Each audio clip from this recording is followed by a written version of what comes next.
की, भारत माता की। आज एसवीएम इंटर कॉलेज कोला की इस पावन धरती पर आयोजित इस कार्यक्रम में विद्यालय के प्रबंधक हमारे अभिभावक आदरणीय जगदीश सिंह जी, इस विद्यालय की प्रधानाचार्य श्रीमती अंशिका सिंह जी, देवरिया से दूसरी बार सभासद हमारे बड़े भाई आदरणीय धर्मेंद्र सिंह जी, हमारे पार्टी के बहुत ही वरिष्ठ नेता आदरणीय वीराज गुप्ता जी, इस विद्यालय के पूर्व प्रधानाचार्य आदरणीय परदीप बनमाली के पूर्व प्रधानाचार्य आदरणीय राम नारायण कुशवाहा जी, हमारे अभिभावक आदरणीय अनिल पांडे जी, राष्ट्रीय लोक दल के नेता हमारे अभिभावक आदरणीय रमाशंकर चौहान जी, आदरणीय दिनेश चंद्र श्रीवास्तव जी, आदरणीय सुधांशु सिन्हा जी, हमारे मित्र और बहुत ही हमारे पार्टी के ऊर्जावान नेता आदरणीय राजकुमार सिंह उर्फ नागा सिंह जी, छोटे भाई अंगद विश्वकर्मा जी, हमारे मित्र अनुज पांडे जी, और अभी जिन्होंने मेरा स्वागत किया इस विद्यालय के प्रबंध समिति के अध्यक्ष आदरणीय चंदेश्वर विश्वकर्मा जी,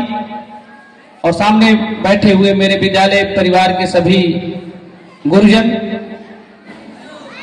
और सामने बैठे हमारे आधुनिक भारत के भविष्य मेरे छोटे भाई बहनों, मैं आप सबका आज के अवसर पर स्वागत करता हूं, अभिनंदन करता हूं। जब मैं विद्यालय में प्रवेश कर रहा था तो मैंने बैनर देखा जो हमारे मंच पर भी लगा है। बैनर में स्लोगन ही था, आज का अभिज्ञान।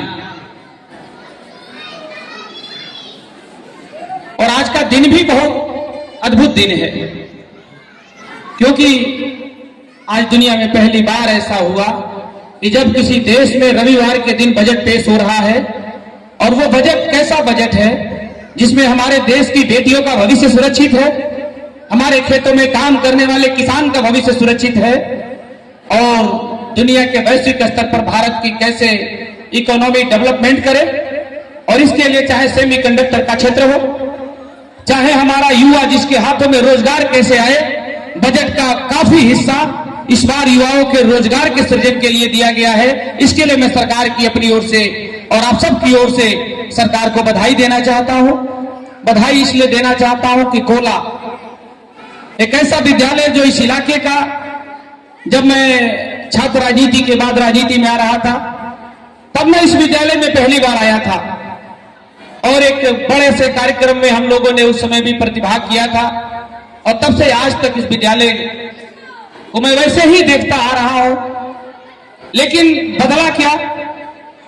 बदला यही कि आज आधुनिकता के दौर में जहां पर लोग, अभी मैं एक विद्यालय से वापस आ रहा था, मैं देखा 90% से अधिक बच्चों को एक मुझको पुरस्कार देना था। 4 लोगों को जो पुरस्कार देना था उसमें 3 पुरस्कार बेटियों को मिला। यह साबित करता है कि अभी मंच पर जो कार्यक्रम हो रहा था कि बेटी एक अपने बाप से डॉक्टर बनने की गुजारिश कर रही थी और उसके ऊपर हंसा जा रहा था, लेकिन वो सब सारे दृश्य बदल गए। यही बदलाव है कि आज बेटियां भी अंतरिक्ष में जा रही हैं, और बेटे पढ़ने में आज दुनिया में, जब भी हम दुनिया के स्तर पर जब भारत को देखते हैं तो 10-11 सालों में भारत ने जो ग्रोथ किया है वो हमारी,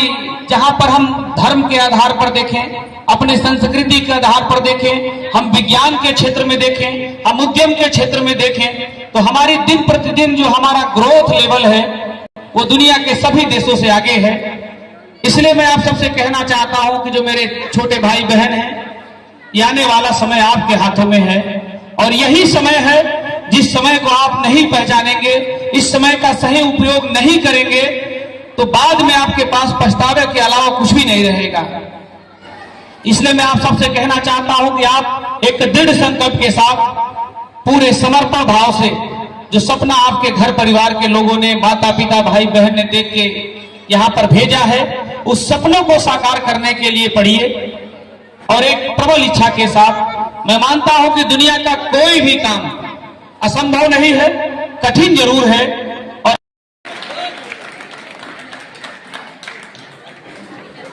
भाऊ